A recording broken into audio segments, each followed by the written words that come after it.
Bienvenue dans le podcast de la Fée Résiliente.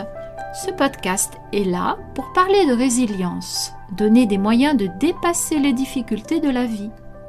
Son contenu, je suis certaine, va vous inspirer, vous motiver pour devenir acteur, actrice de votre vie et ne plus subir, vous encourager à grandir, à évoluer avec plus de clarté.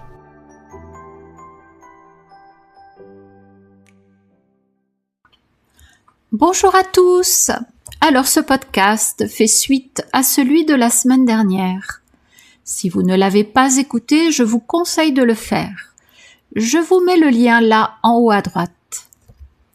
Aujourd'hui, je vais vous donner quelques pistes pour développer l'acceptation. Avant de découvrir celle-ci, pensez à vous abonner si ce n'est déjà fait. Likez et partagez. Voilà, maintenant vous êtes prêts à découvrir ce chemin vers l'acceptation. Développer l'acceptation est un apprentissage. Ce n'est pas une décision magique que l'on prend une fois pour toutes. C'est une manière nouvelle d'entrer en relation avec la réalité, avec soi-même et avec les événements. Nous avons souvent appris à résister, contrôler, fuir ou nier. L'acceptation demande donc un entraînement intérieur. La bonne nouvelle, c'est qu'elle peut se cultiver concrètement. Tout d'abord, commencez par observer votre résistance. L'acceptation commence souvent par une prise de conscience. À quoi suis-je en train de résister ?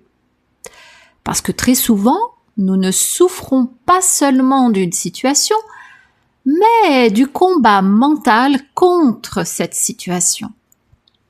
Je vous donne un petit exercice simple. Quand une émotion difficile ou un événement pénible apparaît, posez-vous intérieurement. Demandez-vous: qu'est-ce qui est réellement en train de se passer? Et qu'est-ce que mon esprit refuse dans cette situation? Je vous donne un exemple.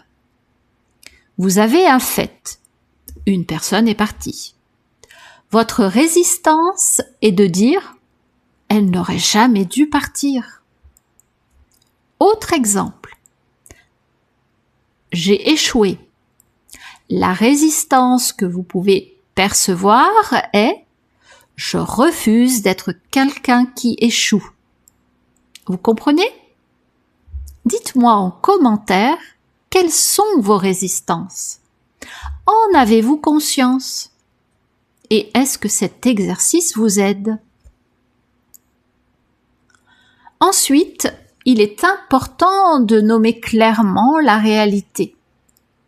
L'esprit dramatise souvent, exagère ou mélange plusieurs peurs. L'acceptation demande de revenir au concret. Apprenez à accueillir les émotions sans les combattre. Une émotion n'est pas un ennemi. Elle est une expérience passagère du corps et de l'esprit. Plus on lutte contre une émotion, plus elle tente à s'installer. Remplacez le pourquoi par le comment. Le pourquoi peut devenir une prison mentale. Pourquoi moi ? Pourquoi ça m'arrive ? Pourquoi la vie est injuste ? Parfois, il n'existe pas de réponse satisfaisante. Le comment ouvre davantage. Comment traverser cela ? Comment prendre soin de moi maintenant ? Comment avancer malgré cette situation ? L'acceptation ne cherche pas toujours une explication parfaite. Elle cherche une manière de vivre avec le réel. Développer la tolérance à l'inconfort. Nous vivons dans une époque qui pousse à éviter immédiatement toute gêne. Distraction, consommation, écran, agitation permanente. Mais l'acceptation grandit quand nous apprenons à rester un peu avec l'inconfort, sans fuir immédiatement. Pratiquer la pleine présence. Une grande partie de la souffrance vient du fait que l'esprit rumine le passé, anticipe l'avenir. L'acceptation se développe dans le présent. Apprenez à faire la différence entre ce qui dépend de vous et ce qui n'en dépend pas. C'est une pratique fondamentale. Beaucoup d'épuisement psychologique vient du fait que nous essayons de contrôler les réactions des autres, le passé, l'opinion des gens et même certains événements de la vie. Développer l'autocompassion. Certaines personnes acceptent plus facilement les autres qu'elles-mêmes. Elles s'imposent une dureté permanente. Je devrais être plus fort.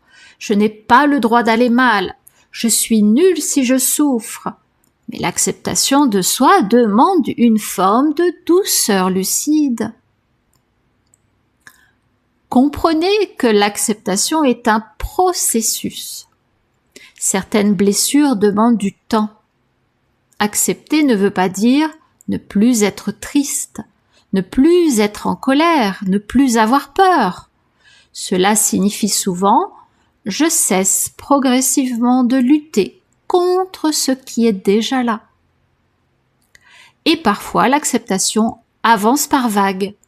Un jour de paix, puis une rechute, puis une nouvelle compréhension. C'est normal. Enfin, transformer l'acceptation en philosophie de vie. À long terme, l'acceptation devient presque une posture intérieure. Vous commencez à voir clairement.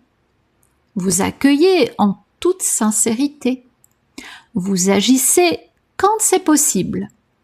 Vous lâchez prise quand cela ne dépend plus de vous. Cette posture crée souvent plus de stabilité, moins de réactivité, plus de maturité émotionnelle et une relation plus apaisée à la vie. Parce qu'au fond, la souffrance humaine vient souvent de cette phrase silencieuse « Je refuse que la réalité soit ce qu'elle est ». Et l'acceptation commence lorsque l'on peut dire « Je n'aime pas forcément cette situation, mais je vais arrêter de me battre contre son existence afin de pouvoir vivre avec plus de lucidité et de paix. » Si vous souhaitez cheminer vers l'acceptation, contactez-moi. Vous avez tous mes liens de contact en barre de description. À bientôt! Si mes paroles résonnent en vous, si vous vous reconnaissez dans mon témoignage, alors cela signifie que vous êtes au bon endroit. Il n'y a pas de hasard. Je vous encourage à me suivre sur Instagram et Facebook, à vous abonner ici pour découvrir mon parcours et les outils que j'ai mis en place pour m'en sortir. Et surtout pour cheminer et progresser à chaque nouvelle parution. Vous me retrouverez régulièrement à travers mes podcasts sur des sujets divers et variés, mais toujours autour de la résilience. Merci d'avoir écouté cet épisode jusqu'au bout. Je suis ravie d'avoir partagé ce moment avec vous. Si vous avez aimé son contenu, merci de liker, activez le petit pouce sous cette vidéo. Partagez le lien de ce podcast à vos amis, à votre famille, il peut les intéresser. Et laissez un commentaire, faites-moi part de votre impression. Vous pouvez également poser vos questions, j'y répondrai avec grand plaisir. Je vous laisse pour aujourd'hui, vous souhaite une très belle journée et vous dis à bientôt pour un prochain épisode des podcasts de la Fée Résiliente.